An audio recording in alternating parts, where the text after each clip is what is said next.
Hey, what's going on, everyone? This is Mitch. Good Friday morning to you all. Hope you guys are doing awesome out there this morning and having a wonderful start to your day, a great ending to your week, beginning to your weekend out there. Got you some updated information on quite a few things in this morning's video. We got multiple topics. Of course, the first thing we will discuss is what's going on with Hurricane Ernesto. It did strengthen overnight into a Category 2 100-mile-per-hour hurricane. But in my opinion, you look at this hurricane at face value, structure-wise, it is still a pretty sloppy-looking hurricane. I would say this is maybe one of the more sloppier Category 2 100-mile-per-hour hurricanes that I've ever seen. Of course, we've seen worse probably out there if I really think much harder about it. But anyways, regardless of all that, this has the opportunity to make a direct impact, direct landfall over Bermuda, which is pretty wild to think about considering the fact Bermuda is a very small speck out here. And I hope you guys don't get offended by me saying that, out here in the North Atlantic, very small island. So for the actual eye, the actual center of low pressure to move right over this small little landmass would be pretty wild, but it has the opportunity to do that. So we got to figure that one out. Of course, we're not going to know exactly what's going to happen until it does. But after Bermuda, of course, we got to look out for Newfoundland, especially southeast Newfoundland, Nova Scotia, anybody else like to your west. I think you guys are pretty much out the equation. Of course, you could see a little bit of impacts as far as, some gusty winds, maybe some large waves. But outside of that, not a big deal at all. I think you guys are going to be smooth sailing with this. But as far as the rest of the tropics, there's chatter out there. When is there anything else after Ernesto? And guys, the short answer is no. I do not see anything, but I will speak on what I am seeing out there, or lack of what I'm seeing. And there is a couple things to watch, but all in all, I'm not seeing a very strong signal for a tropical wave or anything like that. But I am watching the very end of the month. We'll talk about what's going to happen weather-wise for your Friday across the lower 48.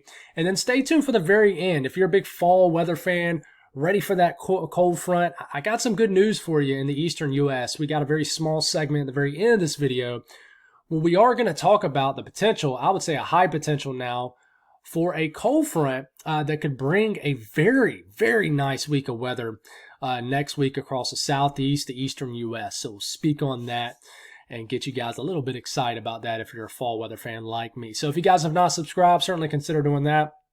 Like the video if you like it. If anybody has anything that I can pray about, I'll pray over. As always, please put those in the comments below. All right, almost a 3-minute intro. Let's get rocking here. So this is Hurricane Ernesto. Bermuda is that speck right here that my cursor is on. Very small island, and this thing looks like it's heading right towards Bermuda. If this thing does not make Ernesto does not make a direct landfall at Bermuda, it's going to come very close enough to where it could potentially really lash Bermuda with the eye wall, which is, of course, if you don't know, that's where your strongest winds are, your worst conditions in any given hurricane. So, like I said, it's not, I would say it's just not a very structure-wise, I guess you would say, a pretty-looking hurricane, but it is a Category 2. It's not like it's a Category 4 or 5 where you see that really defined, cleared out eye. Of course, you can kind of see where the eye is. You just don't have robust convection wrapping around completely the actual center of low pressure, the actual eye of this hurricane. So that's what it looks like out here in the southwest, the North Atlantic. It's cruising right towards Bermuda. And of course, we got to watch Canada after this. Now, the latest information from the National Hurricane Center, this is a 968 millibar hurricane. So, I mean, the pressure is pretty low, moving north-northeast, so more so north than east at about 13 miles per hour. It's a 100-mile-per-hour Category 2 hurricane. If it goes up another 15 miles per hour, that'll make it a Category 3. So it's still a powerful hurricane, guys. Now, you look at Zoom Earth here, and we look at the National Hurricane Center path, forecast to maybe strengthen to a 105-mile-per-hour hurricane sometime this afternoon. By the time we get into tonight, maybe weakens back to just a 100-mile-per-hour Category 2. Like it is right now. And then sometime between, I would say probably tomorrow morning, it's going to make its closest pass to Bermuda. Right now, the center of this cone goes literally just like a tick, like no more than like 20 to 30 miles just west of Bermuda. Folks, in Bermuda, this would put the eastern eye wall would go right over Bermuda if something like this was to happen. I'm going to show you some of these short-range hurricane models that will get you a better idea of what potentially could happen. And I mean, all this is going to happen inside the next 24 hours. So this is on the way, it's coming. So I would say your worst impacts are certainly going to be tomorrow morning through midday. But there's an opportunity for a, mid to high end category 2 hurricane in its eye wall to go right over Bermuda. So this is going to bring some big impacts. I'm going to be interested. There's some storm chasers going out to Bermuda in this. I'm going to be very interested to see the footage. You guys in Bermuda, let me know what you see. I will not be able to get a video out tonight to get you guys one last update because I got soccer. But please, if you don't follow me on social media, hit me up on Twitter or X, Facebook. Send me some videos. I would love to see it. Of course, stay safe. You obviously want to, worry more about your safety than sending Mitch a video of what's going on with the hurricane. But certainly I would love to hear what you're seeing out there when you get, time to, give a report. But this is certainly going to bring big impacts to Bermuda. Now, this does begin to weaken pretty quickly north of Bermuda. Category 1 hurricane north of Bermuda, and then it starts to pick up a lot of forward speed once it gets north of Bermuda. Category 1 hurricane, still by about 2 p.m. Sunday afternoon, this starts to really pick up a lot of forward speed at this point. So from 2 p.m. Sunday to 2 a.m. Monday, that's 12 hours. It covers this amount of ocean, if you will. I almost said this amount of land. Definitely not over land in this portion of the world. And then from 2 a.m. Monday to 2 a.m. Tuesday, in 24 hours, it covers this amount of ocean right here. That's a lot. So you can tell it's racing off. Now, southeast Newfoundland, you guys are still in the cone. So the center of the storm could still go over southeast Newfoundland. That's what they're saying. But they're thinking, as of right now, that the center of the storm might track offshore just southeast of the Avalon Peninsula, St. John's, and of course just southeast Newfoundland in general. But some of these hurricane models still have this plowing right in the southeastern sections of Newfoundland. So that's something we got to watch. That would bring higher winds for more people of Newfoundland. So if you look at some of these global models, and if you notice the difference in my voice, guys, I actually feel really good this morning. I think that just my voice is still recovering a little bit. That's why I have not been making a video in the evenings. Still pumping out and being tough through these morning videos. But if you're just noticing a little bit of graspiness or me clearing my throat, still just trying to get better, but feel a lot better this morning. So thank you all for the prayers. But if you look at the latest GFS model, Bermuda is right here. The GFS wants to literally put this right over Bermuda, maybe just a tick east of Bermuda, actually, as a Category 2 hurricane sometime tomorrow morning, well after midnight tonight. And then this continues to race off to the north. Might be a period north of Bermuda where this actually slows down and then potentially tries to re-strengthen right before it enters some pretty, some much cooler waters compared to what it's in right now. Now we go down and we look at Southeast Canada. We go up and look at Southeast Canada, actually. And what does the latest GFS say? Well, the GFS has this very close to making a technical landfall sometime Monday night into southeast Newfoundland. But it looks like the center of the storm passes just southeast of the Avalon Peninsula and St. John's and these areas down here in southeastern sections of Newfoundland. So this would still be close enough to bring some strong winds, some rain. I don't think the rain is going to add up to a whole lot because it's going to be moving so fast, but certainly some impacts. Just a very fast moving storm that moves in and out very quickly, especially something like a GFS scenario. Now the European, of course, Bermuda is this little area right here, and here comes the European. It's certainly the Euro takes more of that western scenario and actually follows, I would say, more so the path of the National Hurricane Center. And I would say just before sunrise tomorrow, Ernesto would make its closest pass as far as the actual center of circulation to Bermuda at that time frame. And then this begins to move to the north, could strengthen a little bit north of Bermuda, and then it races off. And then if you go and look at Southeast Canada again, and here comes the European model. Now the Euro is a touch more to the northwest than the GFS. And I just think it's just because the Euro in general has just been more west over the last several days. So that would bring a little bit, the more northwest this ends up being, the more impacts it's going to bring to the Avalon Peninsula, southeast Newfoundland.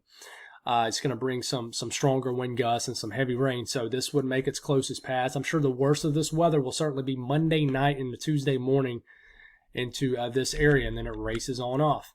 Now we look at some of these hurricane models here, and this is which one is this? This is the HFA model. We're initializing this for this evening. There's Bermuda coming up on the screen, this little black outlined area. You guys are starting to get hit by some nasty outer bands, and then we're getting into Saturday morning. And about mid-morning tomorrow morning, this is, it has the center of the storm, I would say a good bit west of Bermuda. But, you know, I mean, look at that. That's like midday. Bermuda getting hit pretty hard by the eye wall, the eastern eye wall of Hurricane Ernesto.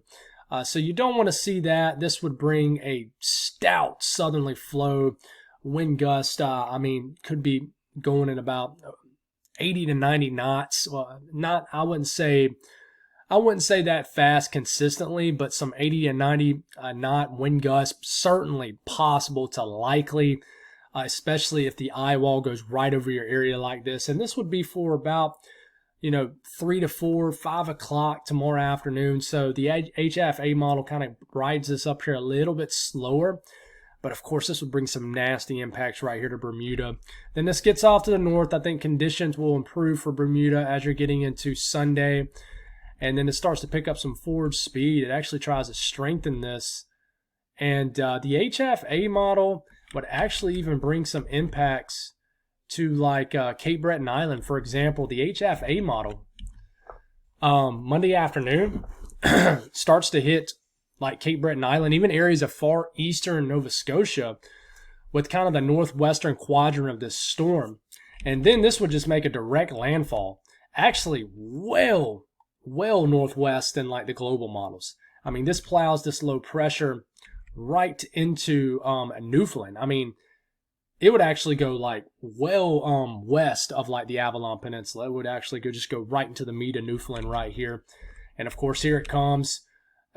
This would be very northernly heavy, north to northeasternly heavy, and that is because a lot of dry air will get wrapped into the southern side of the storm right here and pretty much eat up all the moisture. And that is why this system would be considered post-tropical at this point, because it would lose a lot of tropical characteristics. So before the actual center of the storm moves into Newfoundland, you guys will start to see a lot of impacts, just a huge shield of rain. As something like this happens, this would bring much more widespread impacts to the entire area of Newfoundland. Now you look at the, the H-Wharf model from overnight. Here it comes.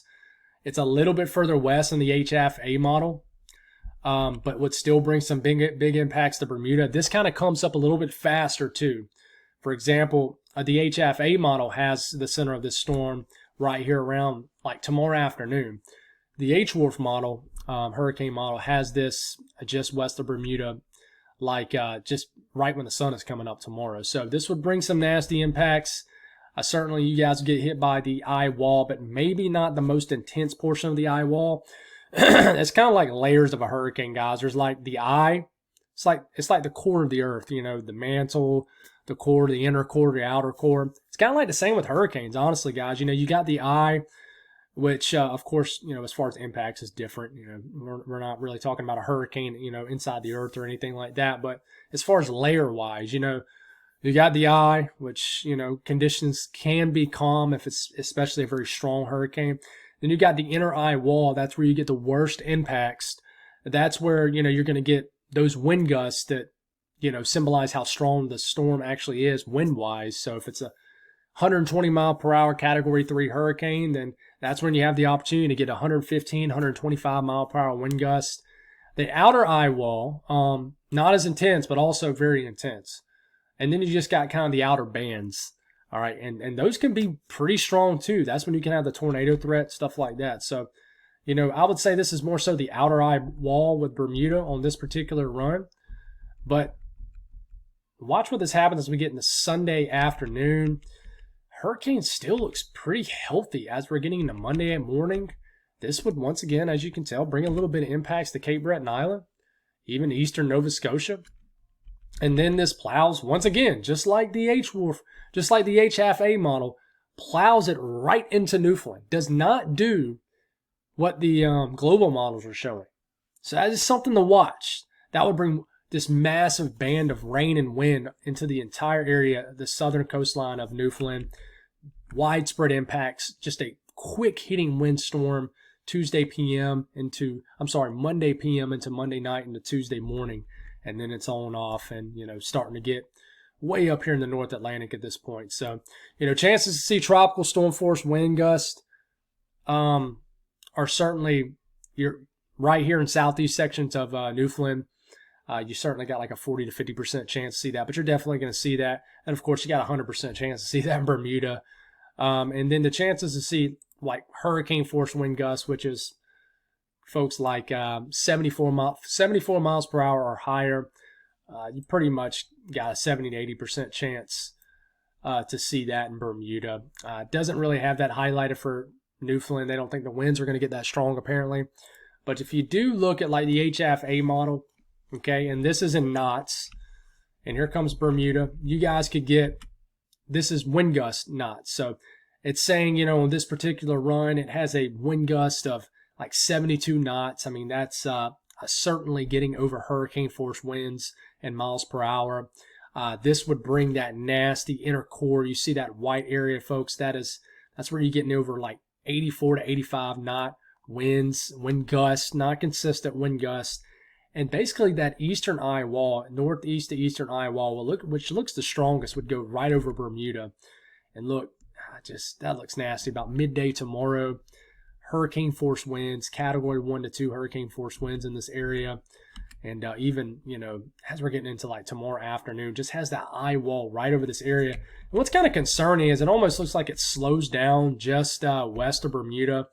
And some model guidance has showed this. Let's hope that's not what happens. We don't want an eye wall just chilling over your area for hours on end. You want this to continue to move and get on out. So that's something to watch for Bermuda. And then this continues, and of course, this could bring some gusty winds, and we got to switch to, kilometers per hour, I believe.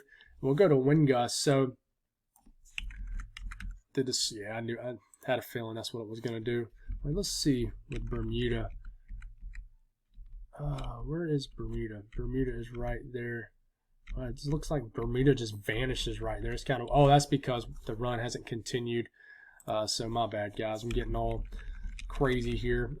We keep this going all the way up into Newfoundland, and here it goes. This would have an opportunity to bring over 100 to maybe at times 140 kilometer per hour wind gust. So weird saying that because I'm from the U.S., so if I trip anything up, I do apologize. And then, with this being such an easternly heavy weighted storm, even if the center of the storm went right through the middle of Newfoundland, this would bring 90 to 130 kilometer per hour wind gust throughout all of southeast Newfoundland. That's not something you want to see. Some gusty winds for sure, which in my opinion, I kind of want to know what that is equated to miles per hour. Oof, man, yeah, that's some strong winds. Mile per hour wise, I mean, that's like 65 to 80 mile per hour wind gusts possible.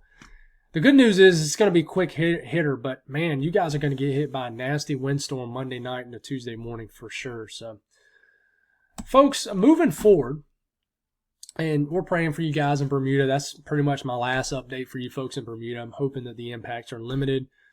I'm definitely interested to know what happens there and how close the actual eye wall gets. But moving forward, what are we seeing after Ernesto? Guys, we're not seeing a whole lot. This is between now and the next 10 days, 240 hours out. We're seeing a couple L's out here, a little bit of a signal that some waves are going to get going. The general thinking, guys, is that the background is going to get even more favorable at the end of the month. I think right now the issue with these waves, which is a good thing, is that they're coming off North Africa a little bit too far north, and when they come off really far north, they're not dealing with as good sea surface temperatures, and they're dealing with a lot more dry air. Those low latitude tropical waves typically have a better shot of surviving than the storms that are just a little bit further north. and high latitude. So if we do look at the GEFS ensemble, and yeah, let's see, is it running? Yeah, so yeah, I mean, there's even less of a signal here, guys. Let's make sure that we don't have, let's see, what is going on here? Well, dang, it looks like a pretty large signal is actually coming off, but this actually just might be through. Yeah, it always is crazy, guys, when we have, there it is, here we go. We're actually going to go all the way out through about August 30th. So you're starting to see more of a signal when you go past 10 days out that something's coming, but it's hard to speak on that much because it's so far out. If you look at the European and you go about 10 days out, it does show one wave shooting off North Africa that's pretty low in latitude. Of course, you got to watch waves like this. But outside of that, you don't see a whole lot 10 days out. And then it's the same thing on the GFS. You're not seeing a whole lot 10 days out on the GFS either. And we look at the 06Z, the morning run, we'll actually go all the way to 300 hours out. And yeah, I mean, there's nothing. There's nothing showing. Nothing really going on. So we just got to continue to watch. Of course, we don't want to let anything slip up on us and get caught off guard. But I can tell you that I'm not seeing anything worth tracking after Ernesto, at least for now. So we'll continue to pay attention to that. Now, as far as what's happening here in our neck of the woods in the lower 48, we do have a lot of storm activity cruising through Indiana. Almost hit Indiana. Cruising through Indiana. Almost did again. And then we got rain moving out of the Boot Hill, Missouri into western Kentucky, northwestern Tennessee. A little bit of rain, like around Jonesboro, Arkansas. A little bit of scattered shower activity throughout the Central Alps region, moving through areas of Ohio into western PA. And then we got this area of energy surging out of northeastern Colorado into the plains, Nebraska, Kansas. A little bit of rain up here, whirling around up here in the northern Rockies. We got this impressive upper trough that's spinning around. You see this little spin right here?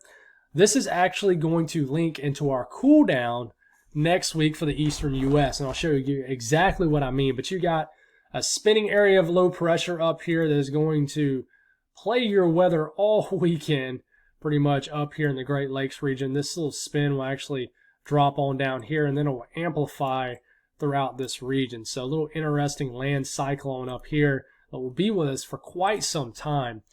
But we continue to move forward here. Watch as warnings and advisories. A brutally hot day. I mean, not only do you have heat advisories in the orange, you have excessive heat warnings in the purple. So the high humidity heat indices will be well over 110 to maybe as high as 120 in certain areas. So summer rages on across the Mississippi Delta region, Mississippi Valley, the south central U.S. Just you guys have been getting brutal summers and some wild weather in the winter lately over the last several years. So anyways, outside of that, not a whole lot else going on. Excessive rainfall. You do got a slight risk today for like the Cumberland Plateau into the mountains of Georgia, northern Alabama. In this yellow area, that means you have at least a 15% risk of flash flood guidance being exceeded. The severe weather threats, where you do have better thermodynamics, kind of southeast of this spinning low pressure up here, you are going to have a severe weather threat for lower Michigan, maybe all the way to Green Bay, Wisconsin, Milwaukee, Chicago, all the way to portions of the Ohio Valley and Midwest, all the way down to the Mid-South, draping all the way down to the Mississippi Delta region. You're going to be wanting some rain down here. And we do have a slight risk, level 2 out of 5, stretching from Kansas down to northeast Oklahoma. That does include a very small corner of southwestern Missouri and then northwestern Arkansas. Tornado threat is below 2%, so it's not showing up. So they're not super concerned about tornadoes today. Wind threat, though, in that slight risk, you do have that 15% risk of winds exceeding 55 to 60 miles per hour. And the hail threat is elevated today. Not only do you have in the yellow area a 15% risk of hail exceeding 1 inch in diameter or larger, in the black outline region, which includes like Wichita, almost to like Dodge City, you have a 10% risk to see hail exceeding 2 inch in diameter or larger. So I really think the more you get into Kansas, the more isolated these storms will be today. But if you happen to get hit by one, all hazards are possible, especially wind and hail. Now, the southeast today, as far as rain and storms, we are watching a complex of energy that will move all the way into the central Alps in Virginia, eastern Kentucky, West Virginia. This could lose some steam, but then re-energize kind of east of the Alps into the foothills of Virginia, Piedmont, and North Carolina. Could get a line of storms. And we'll get another area of energy that will try to get going in like southern Kentucky, the Cumberland Plateau of Tennessee, all the way down into northern Alabama, northern Georgia. And this will try to make it all the way into South Carolina, like Atlanta, like tonight. But I'm not sure if it'll make it. It probably will lose some steam. And we'll talk more about this here in a second. I feel like I've got a hairball in my throat or something. I think I got a piece of cat here in my throat. But anyways, we'll just let it roll for now. But a little bit closer look at my friends here in the southern Alps region. Here's that first area of rain, second area of rain. So if you're heading up to the mountains this weekend or something, you might get hit by some storms for your Friday night, like Gatlinburg or something, Knoxville, some storms in the Cumberland Plateau, and these will try to survive over the mountains.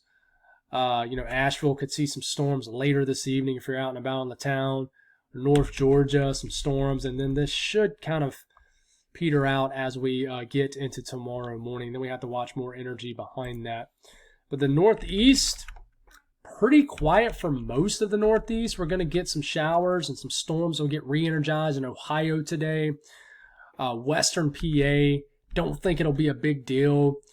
Could get some small hail, some gusty winds with some of these. These will get all the way into Buffalo, the Finger Lakes region. Might make it all the way to like Binghamton, Scranton. And then we wake up tomorrow morning with just some showers, even maybe some storms out there for the mid-Atlantic and areas of New York State and so forth. But not a very active weather day, just some summer showers and storms cruising through areas of the Ohio Valley. So south central U.S., very hot down here today. We will watch some scattered downpours and storms that are possible in New Mexico, maybe the panhandle of Oklahoma and Texas. And this is when we have to watch for these storms in this area. Now, you're probably going to notice there's not really anything forming back here into Kansas, but you want to watch this little area right here for any storms that get going. And you keep this going here. It definitely shows more so a lot of storm coverage late tonight, right where Missouri, Kansas, Oklahoma, and Arkansas meet. So these storms get all the way into northern Arkansas tonight where they could pack a punch. So if you're in the Ozarks, don't let these storms catch you off guard later tonight. Might get woken up by some late summer night storms here.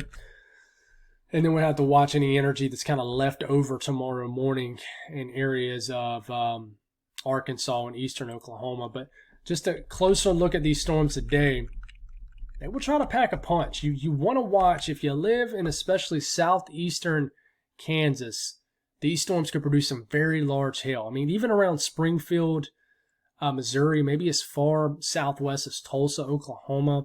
And I know there's no storms forming back here in like Hays, Dodge City, Colby, Hutchinson, Kansas, but there very well could be some storm coverage up here too. And that's why you have that slight risk.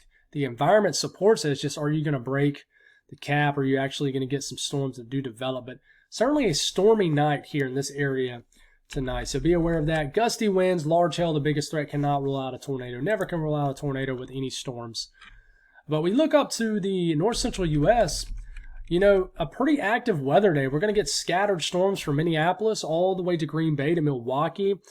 I would say it's an environment that does support some gusty winds and some marginal hail up here is certainly possible. Certainly some storms up into the UP of Michigan. This energy will kind of move over Lake Michigan, get all the way into lower Michigan, later this evening. So some storms possible in Grand Rapids, Kalamazoo, Lansing, all these areas in lower Michigan, very possible there tonight. Are these storms going to be a big deal? I really don't think so. So it's nothing to be concerned about. I know I got a viewer that tunes in from, I think it's Belleville, Michigan, that is always, anxiety is always very high about the storms. And I understand, people suffer from storm anxiety. It's a real and true thing. But I wouldn't be too concerned about these storms. Just want to specifically say that to you. I really wouldn't be. I don't think this is going to be a huge deal. But of course, if just a regular thunderstorm does spook you, then of course there is going to be a threat of some storms out here. But as far as a severe weather outbreak, absolutely not. But this low pressure will spin all the way down into lower Michigan. So tomorrow, it'll certainly be a pretty stormy day across the Great Lakes region. But of course, you're lacking that true environment for any kind of severe weather outbreak, but certainly just a lot of storms. It kind of reminds me of winter when you have like these snow squalls that kind of ride over the lakes and get kind of intensified off the warmer waters of the lake in the winter when a cold air mass moves over. But this is a wild little land cyclone spinning around, and it will certainly influence our pattern across the eastern U.S. over the next few days throughout the weekend. So the western U.S., pretty quiet weather out here, guys. A little bit of moisture up here in Montana, a little bit of moisture dancing around New Mexico and Arizona. The immediate central Rockies, very quiet. Nothing really going on there. So it's pretty quiet weather out here for sure. So temperatures, eastern U.S., pretty nice. You're starting to warm up. 70s, 80s. Once you get into Georgia, Tennessee, points west, you start to get into the 90s and 100s. Pleasant up here in the north central U.S. Out west, you guys continue to be pretty smooth sailing. It's starting to warm up a little bit, though, in California. The southwest, of course, continues to be brutally hot across the southern plains. Folks, we do have a cold front on the way, and it's all because of that spinning feature that you see up there in the Great Lakes region right now. So this is the 6 to 10 day temperature outlook, but I think this really does begin around the 19th to the 20th of August here in the next couple of days. But this is through the 21st to the 25th. It was issued yesterday. If you live in the blue area, that's where you do have a chance of below average temperatures. If you live in that darker shade of blue, a little bit higher of a chance of below average temperatures. Here's the actual graphic and the key down here if you want to take a look at that. But that compared to the actual colors over this area right here. So certainly if you live in the Ohio Valley areas, the Mid-Atlantic, that's where you have that 50 to 60% chance of below average temperatures. But typically when you see this and you live in the blue area just in general, you got a pretty good chance to see below average temperatures. So what is this driven off of? Well, you see this blue area? We talk about this when we're tracking hurricanes too, right? That is a trough of low pressure. It's lower pressure. And that's why you're getting that gnarly spin up here today and tomorrow in the Great Lakes region and the upper Midwest. Everything's spinning around this like that. So you continue to just, get daily afternoon showers and storms around this low pressure. Now you keep this going. Watch how this trough amplifies right here as we're getting into Monday. So you have this nice, just sharp digging trough right in here. You got this ridge spike in the central and western U.S. So this thing's really just digging down here, just like that. So this is going to bring in some drier air embedded into this trough with an associated cold front that'll probably be extending all the way down like this. So dry air would be associated with this. I'm not talking about snow or anything, guys. I mean, goodness gracious, we're in mid to late July. We're not talking about that. But this is something you would like to see in the winter. This would support, a dig and trough like that would support like a winter storm. It really would. But, you continue and that trough kind of hangs around. Dry air lingers. So, as far as temperatures, this time of the year, one of the best things to look at when you get to mid to late August, when you're looking for that first true fall cold front of the season, that true first summer back-breaking cold front, is dew points. If you don't know much about dew points, guys, I preach this all the time. If you're trying to gauge how humid it is outside, stop looking at humidity percentage. A lot of people come up like, Mitch, man, it's humid outside. The relative humidity is 73%. And I'm like, Bubba, the dew point is like 78 degrees. That's not the best way to measure. I actually made a video about this like 4 or 5 years ago on my YouTube channel. It's about 4 years ago. I think it's called Relative Humidity versus Dew Points. What's the best way to measure it? It's always dew points, guys. When you got dew points, and those are in your weather apps too, so it's not like you have to have any kind of fancy thing to look at this. When you're trying to figure out how humid it is outside, if you got dew points that are in the 70s, it's pretty humid. Dew points in the 60s, it's a little humid outside. You're probably getting enough to feel it, but at the same time, it's not where you walk outside and you immediately break a sweat within 5 or 10 minutes. When you get dew points in the 50s or lower, that's when you can say, okay, hey, I don't really feel any humidity out here. And yeah. And when you get dew points that are really low, like in the teens, that's when you get that bone dry air, that really Arctic air mass in the winter. And that's when you get the chapped lips and stuff like that. So stop looking at humidity percentage to gauge how humid it is outside. I'm telling you, it's not the best way to do it. It's going to lead you astray. But anyways, you keep this going. Watch as you see all this area. See this green area right here? Those are dew points in the 40s and 50s. Watch how that tries to dive down into the Ohio Valley. And then, heck, guys, by the time we are into Tuesday morning, August the 20th, we're getting dew points in the 50s all the way down to the Gulf coastline, dew points in the 50s and 60s into the Carolinas and Georgia.